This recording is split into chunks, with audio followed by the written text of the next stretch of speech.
महिला विरोधी कुरीतियों को समाप्त करना। बाबा साहब ने असहाय महिलाओं को उठकर लड़ने की प्रेरणा देने के लिए बाल विवाह और देवदासी प्रथा जैसी घटिया प्रथाओं के खिलाफ आवाज उठाई। 1928 में मुंबई में एक महिला कल्याणकारी संस्था की स्थापना की गई थी, जिसकी अध्यक्ष बाबा साहब की पत्नी रमाबाई थी। 20 जनवरी 1942 को डॉक्टर भीमराव अंबेडकर की अध्यक्षता में अखिल भारतीय दलित महिला सम्मेलन का आयोजन किया गया था, जिसमें करीब 25,000 महिलाओं ने हिस्सा लिया था। उस समय इतनी भारी संख्या में महिलाओं का एकजुट होना काफी बड़ी बात थी। बाबा साहब ने दलित महिलाओं की प्रशंसा करते हुए कहा था, महिलाओं में जागृति का अटूट विश्वास है। सामाजिक कुरीतियां नष्ट करने में महिलाओं का बड़ा योगदान हो सकता है।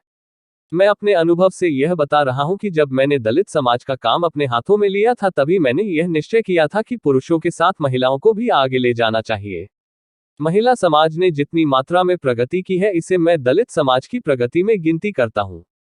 25 दिसंबर 1927 को बाबा साहब ने मनुस्मृति को सिर्फ इसलिए नहीं जलाया था कि इसमें शूद्रों के बारे में बहुत बुरी बातें लिखी थीं, बल्कि उन्होंने उस घृणित किताब को इसलिए भी आग के हवाले किया था क्योंकि उसमें महिलाओं को भी गुलाम बनाने के तरीके लिखे थे।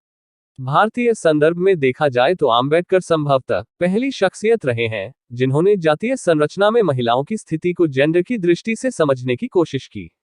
उनकी पूरी वैचारिकी के मंथन और दृष्टिकोण में सबसे अहम मंथन का हिस्सा महिला सशक्तिकरण था। भारतीय नारीवादी चिंतन और डॉक्टर आम्बेडकर के महिला चिंतन की वैचारिकी का केंद्र ब्राह्मणवादी पितृसत्तात्मक व्यवस्था और समाज में व्याप्त परंपरागत धार्मिक और सांस्कृतिक मान्यताएं रही हैं, जो महिलाओं को पुरुषों के अधीन बनाए रखने में महत्वपूर्ण भूमिका अदा करती रही है। डॉक्टर आम्बेडकर ने कहा था, मैं नहीं जानता कि इस दुनिया का क्या होगा जब बेटियों का जन्म ही नहीं होगा।